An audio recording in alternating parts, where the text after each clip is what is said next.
Bonjour à toutes et à tous, on commence cette revue de presse avec l'excellente performance d'Islam Slimani avec le Sporting Portugal hier soir. Grâce à son doublé, l'attaquant algérien a guidé les Lions qui empochent une victoire 2-0 face à Arouca. Bislam Slimani titre Abola ce dimanche. Les champions à titre conservent solidement leur deuxième place au classement. Avec un jeu de mots présent sur sa une, Ojogo parle de supporters et joueurs du Sporting convertis à Islam pendant cette rencontre. L'ancien Lyonnais fait partie des hommes de but pour Record. Il fait la une avec Gonçalo Ramos, joueur du Benfica, car le Benfica aussi a remporté une victoire essentielle pour accrocher le podium. Les Lisboètes se sont imposés 2-1 sur la pelouse de Portimonense.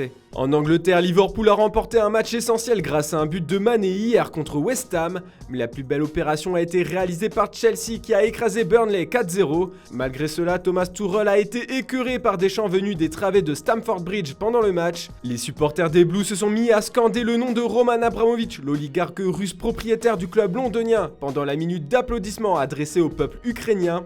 Tuchel s'en prend aux fans qui chantent pour Abramovich, s'exclame le Daily Telegraph sur sa une. En conférence de presse d'après-match, l'entraîneur du club londonien a affiché toute sa solidarité envers l'Ukraine comme nous le rapporte le Daily Express. Ce n'était pas le moment de faire ça, si on veut montrer notre solidarité, on le fait tous ensemble, a-t-il lancé. Ralf Rangnick lui aussi était en colère hier en conférence de presse comme on peut le lire sur la première page du Daily Express. Il est temps que nous ayons raison, titre le tabloïd. Le coach intérimaire des Red Devils a expliqué que les transferts inutiles et chers doivent s'arrêter dans son club. Les Red Devils ont dépensé plus d'1 milliard de livres sterling au cours des 9 années écoulées depuis la retraite de Sir Alex Ferguson. Pour Ralf Rangnick, ce n'est pas normal qu'en dépensant autant, le club soit aussi loin de ses rivaux. Le tacticien allemand veut remettre de l'ordre à Manchester. La Juventus Turin espère de son côté rapidement boucler le cas Paulo Dybala. En fin de contrat le 30 juin avec la vieille dame, la Roya n'a toujours pas prolongé.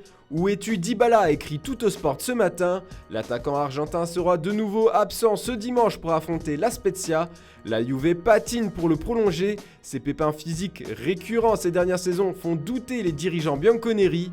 Pas un problème pour les Nerazzurri, l'Inter fait appel à Dybala, titre la Gazzetta dello Sport ce dimanche. Le journal au papier rose assure que l'Inter a de nouveau fait une offre à l'Argentin pour le rendre heureux, 7,5 millions plus des bonus pendant 5 ans.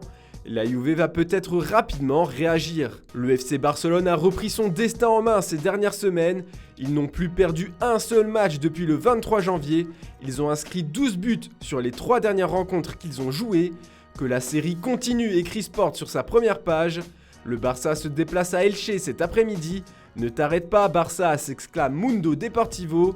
On peut aussi lire sur la une du journal catalan qu'il y a des nouvelles tendances dans l'objectif Haaland des Blaugrana.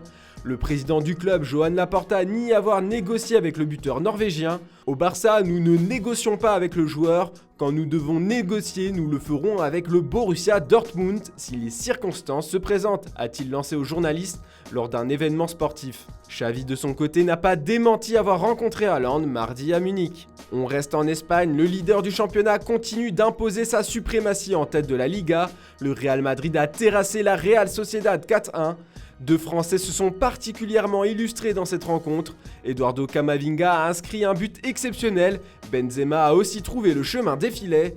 Comme des bêtes féroces avant la remontada, ils ont fait le plein de confiance avant de retrouver le PSG mercredi en Ligue des Champions. Ils s'échappent en tête du championnat comme l'écrit Marca sur sa une.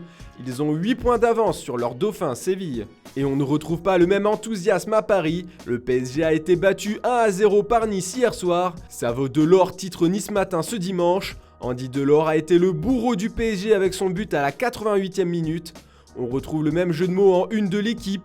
Mauricio Pochettino reste confiant avant d'affronter le Real. La compétition est complètement différente, assure-t-il en conférence de presse. Pour le Parisien, cette défaite reste un mauvais signal. Par ailleurs, le PSG travaille aussi sur la prolongation de Mbappé. Et là aussi, une mauvaise nouvelle arrive d'Espagne. Si on se fie aux informations du quotidien AS, le Bondinois a pris sa décision.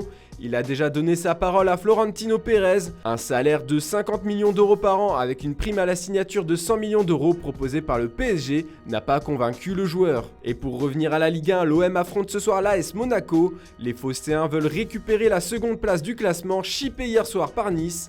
Ce matin, l'équipe met en avant William Saliba, le taulier de l'OM, qui sera essentiel ce soir pour stopper l'armada offensive de Monaco. Si vous pensez que Marseille réalise un clean sheet ce soir, la cote est de 2,95. La cote Wissam Ben Yedder, premier buteur dans ce match, est de 6,50. Mais si vous pensez que cette rencontre va se terminer sur un match nul, la cote est à 3,30. Et exceptionnellement pour OM Monaco ce soir, profitez du nouveau bonus de notre partenaire TheBet. Votre dépôt est doublé avec le code FMX2. Si vous déposez 100 €, vous jouez donc avec 200 €. Voilà, c'est tout pour ce dimanche. On se retrouve comme d'habitude demain pour une nouvelle revue de presse. Attention, mettez vos réveils à 16 h. On sort une vidéo sur la brillante carrière de Christopher Nkunku en Bundesliga. Bonne journée à toutes et à tous.